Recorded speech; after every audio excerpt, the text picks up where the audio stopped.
நடிகர் நாடாள தயாராகிவிட்டார் என்று சீமான் விமர்சிக்கிறார். யாரை மனதில் வைத்துக்கொண்டு இந்த விமர்சனத்தை முன்வைக்கிறார்? விஜய் அவர்களை தான் மனசில் வச்சுட்டு சொல்கிறாரு. ஏன்னா வேறு யாரும் இப்பொழுது சமீப கால அரசியலில் நடித்து விட்டோ இல்லை சினிமா துறையிலேருந்து அரசியலுக்கு வரல. விஜய் அவர்களை தான் அவர் குறி வச்சு பேசுகிறாரு. அவர் விஜய் அவர்கள் மீது இருக்கக்கூடிய முதல்ல ஒரு காதல் இருந்தது, தம்பின்னு ஒரு பாசம் இருந்தது. அந்த பாசம் நாளாக அது அப்படியே கோபமாக வெளிப்படுது. அந்த கோபத்தினுடைய நீட்சியாக இன்றைக்கி விஜயை பற்றி அதிகமாக பேச வேண்டிய இடத்துக்கு அண்ணன் சீமான் அவர்கள் சென்றிருக்கிறார். இதில் முதல்ல இன்றைக்கி இந்த தலைப்பு வைத்ததுக்கு உண்மையிலே நான் இந்த தொலைக்காட்சியை மனதார பாராட்டணும். என்ன காரணம்னு பார்த்திங்கன்னா, டெய்லி திமுக அதிமுக பிளவு, பாஜக கணக்கென்ன, கூட்டணி அப்படின்னு பேசிட்டு நம்ம மூன்றாவது பெரிய கட்சியாக இருக்கக்கூடிய நாம் தமிழர் கட்சியை கடந்து போய்ட்றோம். நிறைய நேரத்தில் அவர்களுக்கு கொடுக்க வேண்டிய அந்த முக்கியத்துவமும் கொடுக்கறதில்ல. அதே மாதிரி விஜய் அவர்களை பொறுத்தவரைக்கும் அந்த வசீகரம் இருக்கிற காரணத்தில் அவருக்கு ஓரளவுக்கு ஊடக வெளிச்சம் கிடைக்குது. அப்போ இன்றைக்கி நாம் தமிழர் கட்சி வர்சஸ் தாவேக்கா அப்படின்றது களத்தில் அந்த இளைஞர்கள்கிட்ட ஒரு மோதல் இருக்கிறது.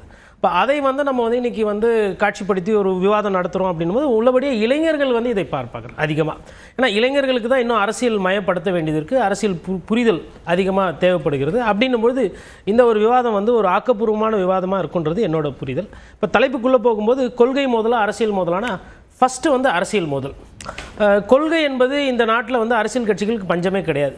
கொள்கை அப்படின்னா சும்மா அது ஒரு பேசிட்டு ஒரு பிரம்மாண்டத்தை காட்டிவிட்டு போவாங்க.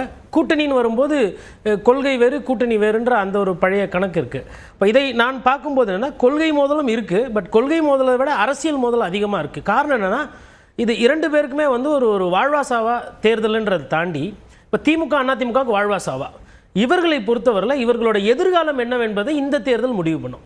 அப்போ முதலமைச்சர் நாற்காலி தேர்தல் அப்படின்னும் பொழுது என்னை பொறுத்தவரையிலும் இரண்டு கட்சிகளுமே அந்த இடத்துல இன்னும் போகலை. ஒரு சட்டமன்ற உறுப்பினர்களோ இல்லை ஒரு ப்ரூவ் பண்ண ஒரு வாக்கு சதவீதம், அதாவது 8 விழுக்காடு என்பது முதலமைச்சர் ஆவதற்கு உண்டான வாக்குகளாக நான் பார்க்கல. அதே மாதிரி விஜய் அவர்களை பொறுத்தவரையிலும் தாவேக்கா இன்னும் அந்த ஓட் பேங்கை ப்ரூவ் பண்ணணும். அப்போ இந்த ரெண்டு கட்சிகள் அடுத்து அவங்களோட ஃப்யூச்சர் என்ன அப்படின்றதுக்கு இது ஒரு போட்டி.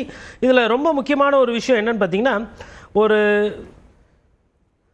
அதாவது வசியம் செய்யக்கூடிய தலைவர்கள் இவர் ரெண்டு பேருமே, விஜய் அவர்கள் ஆகட்டும் இல்லை நாம் தமிழர் கட்சி, இவர் சினிமா கவர்ச்சி, அந்த படம் பாடல் பேக்ரவுண்ட் மியூசிக் இதை வைத்து வசியம் செய்யக்கூடியவர். சீமானை பொறுத்தவரையிலும் ஒரு நல்ல சொல்லாடல், தமிழ் சொல்லாடல், ஒரு மக்களுக்கு ஒரு அரசியலை பதப்படுத்தி புரிய வைக்கிற மாதிரி ஒரு தமிழ் தேசிய அரசியல். இப்போது இதில் இளைஞர்களுக்கு புரிகிற மாதிரி நான் சொல்லணும்னா, கொஞ்சம் அவர்கள் பாஷையில் பேசணுன்னா, காதல் இனிக்கும், கல்யாணம் நிலைக்கும். இதில் காதல் நான் இங்கே பார்ப்பது, நான் வந்தவொன்னே கூட முஸ்தபா சாரை பார்த்தேன். அவர் கல்யாணம் இனிக்காதா? இல்லை, காதல் கல்யாணம் கரெக்டாக போனால் இனிக்கும், அது அப்புறம் ஃபஸ்ட்டு பேசிக்காக பார்ப்போம். இல்லை காதல் இடிச்சுட்டு அப்புறம் வேறு ஒரு கல்யாணம் அது இனிச்சாலும் வேறு, இல்லை டைவர்ஸில் போனாலும் அது வேறு. முதல்ல இப்போ பேசிக்காக இது காதல் இனிக்கும், கல்யாணம் நிலைக்கும்.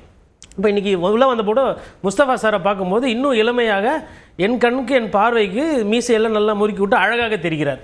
அவர் ஒரு தோரணை, ஒரு இளமை, மேபி தாவேக்கானுடைய நீட்சியாக கூட என்னன்னு தெரியல. அந்த சைடு அபுபக்கர் பார்த்தோன்னா எழுதிட்டு இருக்கிறாரு. இப்போ இவருக்கு ஒரு வசீகரம் இருக்குது, அவருக்கு ஒரு சொல்லாடல், அந்த கட்சி பார்வையில் பார்க்குறாங்க. அப்போ நான் என்ன பார்க்குறேன்னா, வர தேர்தலில் இளைஞர்கள் பற்றியில் காதலுக்கு அதிக கவர்ச்சி உண்டு.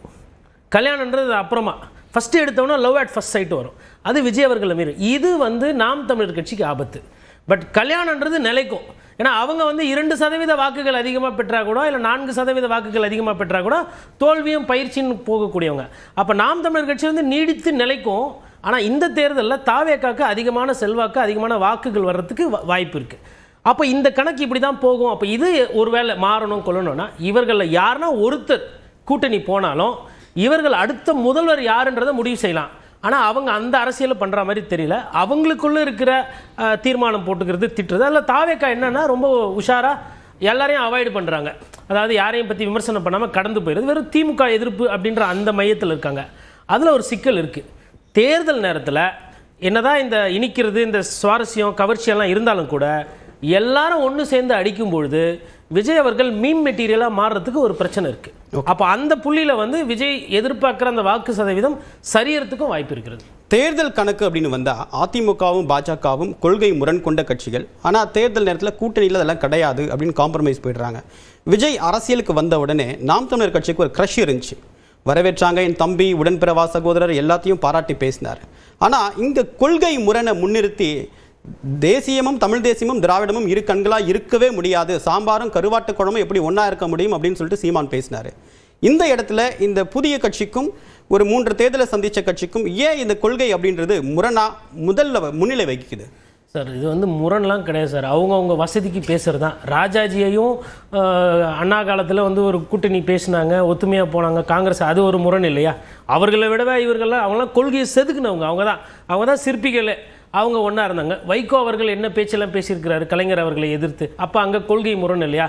வாரிசு அரசியல் தான் பிரச்சனை அப்படின்னு சொல்லிட்டு தான் போனார், அப்புறம் இன்றைக்கி சேர்ந்து இருக்கிறார். அதே மாதிரி பாஜகவோட ஒட்டும் இல்லை உறவு இல்லைன்றதான் அதிமுகவோட நிலைப்பாடு. அந்த அதிமுக இன்னைக்கு பாரதிய ஜனதா கட்சியோட கூட்டணி இல்லை, இல்லை திமுக தான் கூட்டணி வைக்கவில்லையா பாரதிய ஜனதா கட்சி? கொள்கை என்பது ஏதாவது ஒன்று பேசணும் அப்படின்றதுனால மக்களுக்கு பேசக்கூடிய ஒரு சமிக்கைகள், அது ஒரு சம்பிரதாயம். கூட்டணி என்பது அவர்களோட சூழ்நிலை தள்ளப்படுவாங்க. இப்போது இதே நிலைப்பாடில் நான் இப்போ சொல்கிறேன், ஒருவேளை நாம் தமிழர் கட்சிக்கு வாக்கு விகிதாச்சாரம் குறையுது அப்படின்னா அடுத்த தேர்தலில் அவங்களுக்கு கூட்டணி போகிறது தான் ஒரு சாய்ஸாக அமைஞ்சிடும். இன்றைக்கி முடிவு எடுக்கிற சாய்ஸ் இருக்குது, ஆனால் வாக்கு விகிதாச்சாரம் குறைஞ்சதுன்னா அவங்க அந்த இடத்துக்கு போயிடுவாங்க. இப்போ விஜய் அவர்களும் சரி, இந்த தேர்தலில் ஏன்னா ஃபஸ்ட்டு தேர்தல் நாம் தமிழர் கட்சி 0லேருந்து ஆரம்பிச்சப்பவே தனித்து தான் அப்படின்ற கொள்கை நிலைப்பாட்டோடு தானே இருக்காங்க. இப்போ அங்கீகரிக்கப்பட்ட கட்சியாக மாறி இருக்காங்க. ஏன் அந்த கம்பல்ஷன் வரும்னு நினைக்கிறீங்க? இல்லைங்க, 4 முனை போட்டின்னு வரும்பொழுது நீங்கள் வந்து அண்ணன் சீமான் அவர்கள் சட்டமன்ற உறுப்பினர் இந்த நிமிடம் வரல ஆகலை.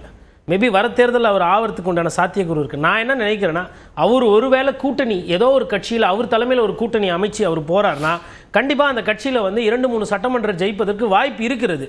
ஆனால் அந்த கணக்கை வந்து அவர் சரியாக போடல. அதாவதுங்க, கூட்டணின்றது வந்து ஏதோ விஷம் கிடையாது, அது வந்து ஒரு கட்சி சாப்பிட்டுச்சுன்னா நாளைக்கே செத்துற போகுதுன்னு கிடையாது. தேர்தல் நேரத்தில் 1 மாதத்துக்கு முன்னாடியும் தேர்தல் நடந்து 1 மாதம் பின்னாடி அதுக்கு வேலிடிட்டியாக 60 நாள் தான். அந்த 60 நாள் கழித்து பிரிஞ்சு போகிறத பார்த்துருக்கோம். ரெசார்ட் அரசியல் ஆடனா உடனே நடக்கிறத கூட பார்த்துருக்கோம். நான் நாட்டில் இல்லாததை சொல்லலை, யதார்த்தத்துக்குன்னு வரும்போது அந்த யதார்த்தத்தை புரிக்கிற கட்சிகள் வந்து நிலைச்சி நீடிக்கும். இல்லைனா காலப்போக்கில் ஓட்டு விகிதாச்சாரம் சரியாக ஆரம்பிச்சதுன்னா அது தாவேக்காவுக்கு வந்து இந்த தேர்தல் ஃபஸ்ட்டு தேர்தல்ன்றதுனால அந்த எக்ஸ்கியூஸ் கொடுக்கலாம். பட் அவங்களுமே கொஞ்சம் புத்தி கூர்மையாக சிந்தித்து ஒரு கூட்டணி வாரி முடிவு எடுக்கிறாங்கன்னா அப்பொழுதுதான் அவர்களை திமுக வீழ்த்த முடியும்.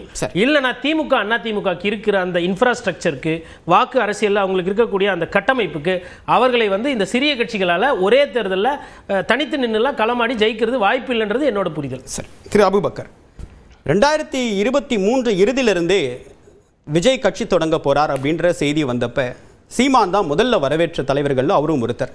தம்பி வரட்டும் அப்படின்னு சொல்லிட்டு அவருக்கு எனக்கு ஆதரவு தரட்டும் அப்படின்னு சொன்னார். ஆனால் அண்மை காலமாக கடுமையான விமர்சனத்தை விஜய் நோக்கி வைக்கிறாரு.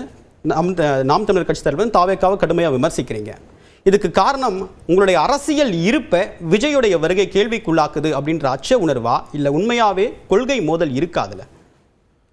இல்லை, இப்போ நாம் தமிழர் கட்சியினுடைய இடத்தை, நாம் தமிழர் கட்சியினுடைய இருப்பை விஜயோ தாவேக்காவோ அதுக்கு ஒரு பாதிப்பை ஏற்படுத்தும் அப்படின்னா ஃப்ரம் த பிகினிங்